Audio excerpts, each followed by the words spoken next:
Debunking the myth, Berlin was taken by skill, not by bodies. There are events that become encrusted with legends, like shells. The storming of Berlin is one of them.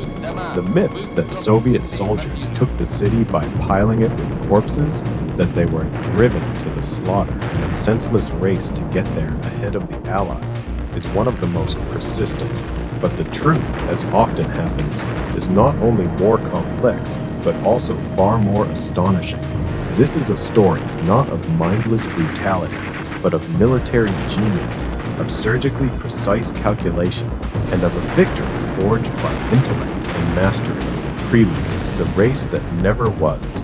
In April 1945, the war was rolling toward its logical conclusion. Soviet troops stood 60 kilometers from Berlin. The British and Americans were 120 kilometers away. It seemed that a race was about to begin, with each side eager to be the first to plant its flag over the defeated Reichstag. In the West, and even in our rovers' troops to outpace the Allies, heedless of losses. But the reality was different. Supreme Allied Commander Dwight Eisenhower made a decision that still stirs debate among historians. He ordered his armies to halt on the Elbe and not storm Berlin. General Omar Bradley, commanding the 12th Army Group, calculated that taking the city would cost the Allies at least 100,000 lives. Eisenhower deemed this price too high for a prestige objective, especially since Berlin had already lost its strategic significance. This was not a secret decision. Eisenhower, through communication channels, informed the Soviet command of his decision, effectively handing over the initiative and the responsibility for capturing the capital of the Third Reich to the Red Army. The Americans were unwilling to pay in blood for a city that, by post-war agreements, would fall into the Soviet occupation zone anyway. So there was no frantic race. There was sober strategic calculation on both sides. A record book of the General Staff, how the assault was prepared. What was being prepared in the headquarters of Zhukov here is preparation. On April 1st, 1945, the front commanders, Georgy Zhukov and Ivan Konev, were summoned to the Kremlin. Each arrived with a detailed plan of the operation. The concept was audacious and crystal clear.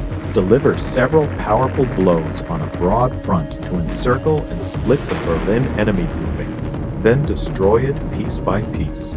The scale of the preparation staggers the imagination. Bear in mind, this was not a spontaneous decision. The vast machinery of Soviet military planning worked with jeweler's precision. Detailed models of Berlin were made in the headquarters, using 15,000 aerial photographs. Every corner, every building was locations, but even the thickness of walls. The redeployment of troops and artillery was carried out covertly, mostly at night, with strict blackout discipline. Thousands of kilometers of European railways were re-gauged to the Soviet broad gauge to supply the offensive. By the start of the operation, an unprecedented density of forces was achieved on the main axes, up to 290 artillery and mortar barrels per kilometer of front. Chapter 1. The Seelow Heights and the Light of Searchlights. Early in the morning of April 16, 1940-25, the silence over the Oder was shattered by thunder. The artillery preparation began. 20,000 guns and mortars unleashed a hurricane of fire on the German fortifications. In 20 minutes, more than 500,000 shells fell on the enemy positions. The earth burned and groaned.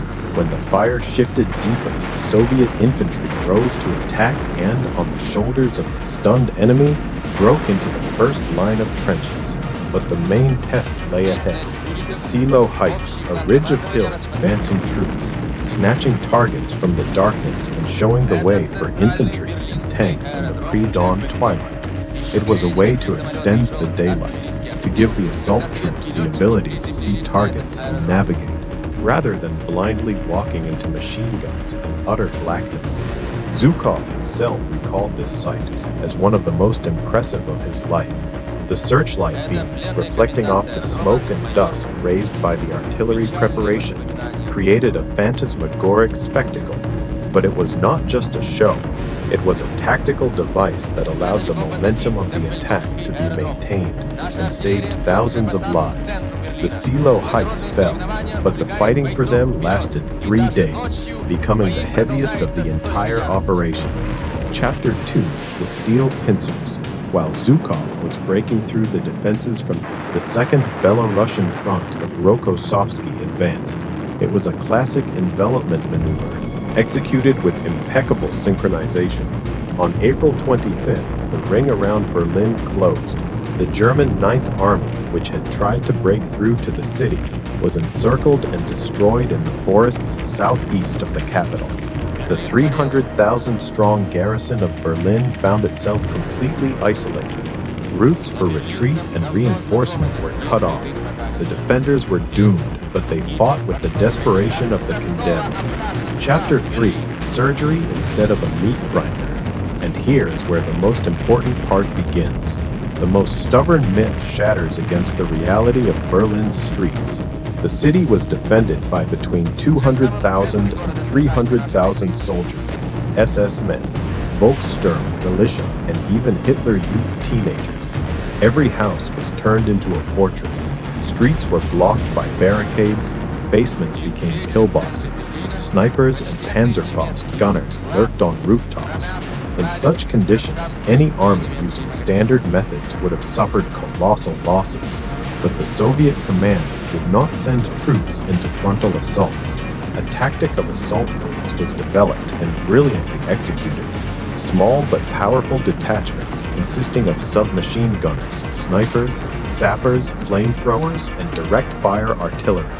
According to Zhukov's directive, each such group included from 8 to 12 guns of calibers from 45 to 203 millimeters, attached to a rifle platoon with 2 or 3 tanks or self-propelled guns.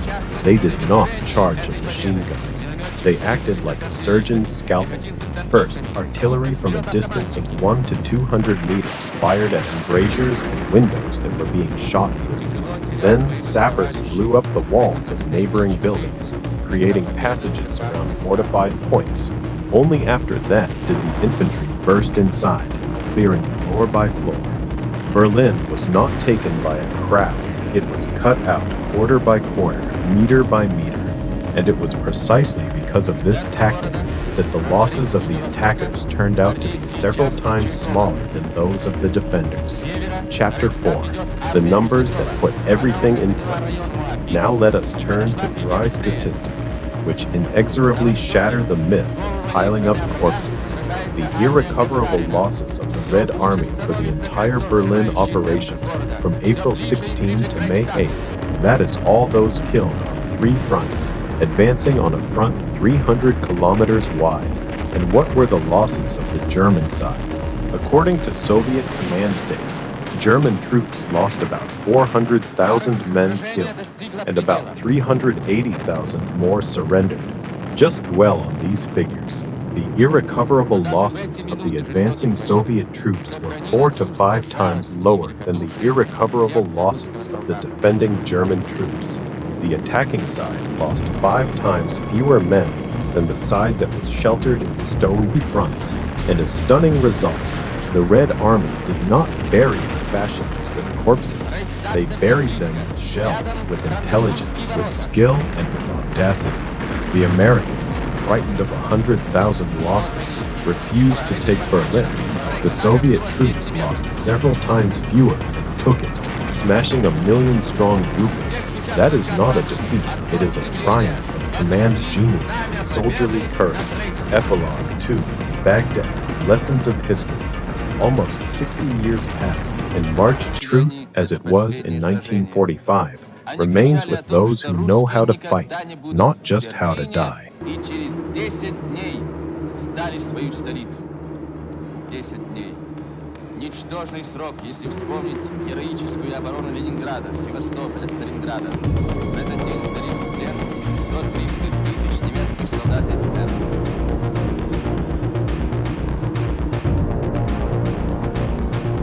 А на стенах домов еще сохранились надписи: «Капитулировать?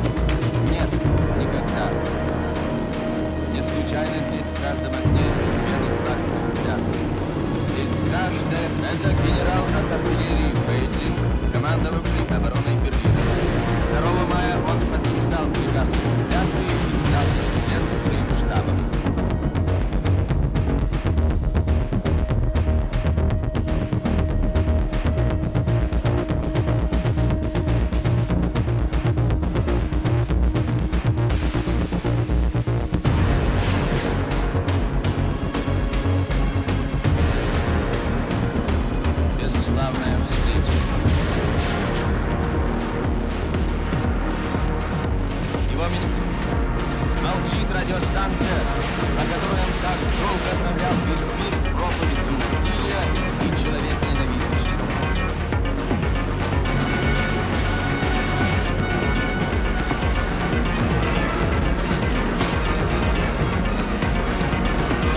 колонна победы.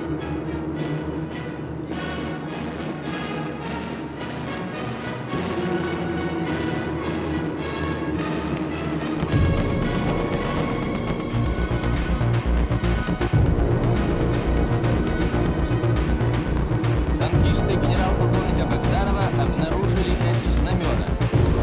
С этими знаменами немцы дважды шли в бой за мировое господство и дважды были биты и под знаком русского орла, и со знаменами фашистской свастики.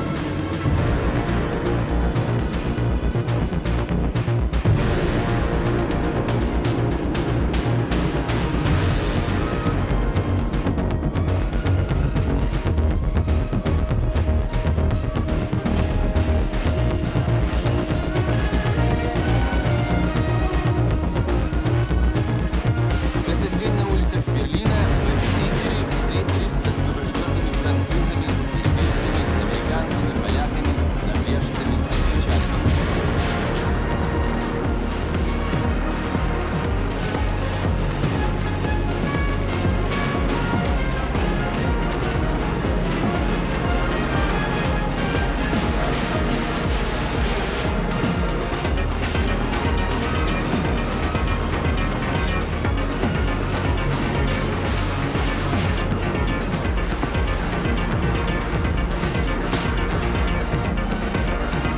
На одной из улиц гвардейцы встретили героя сталинградских боев, прославленного Зhukova. Хорошая встреча.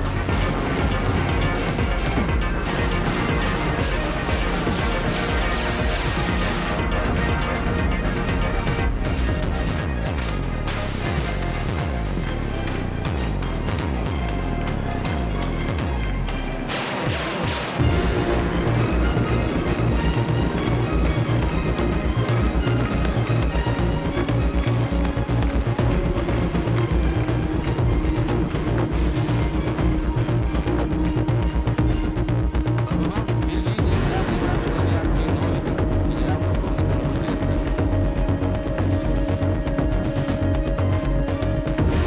У Райхстага снимаются бойцы и командиры. Эти снимки сохранят на много поколений память о великих днях победного Германии.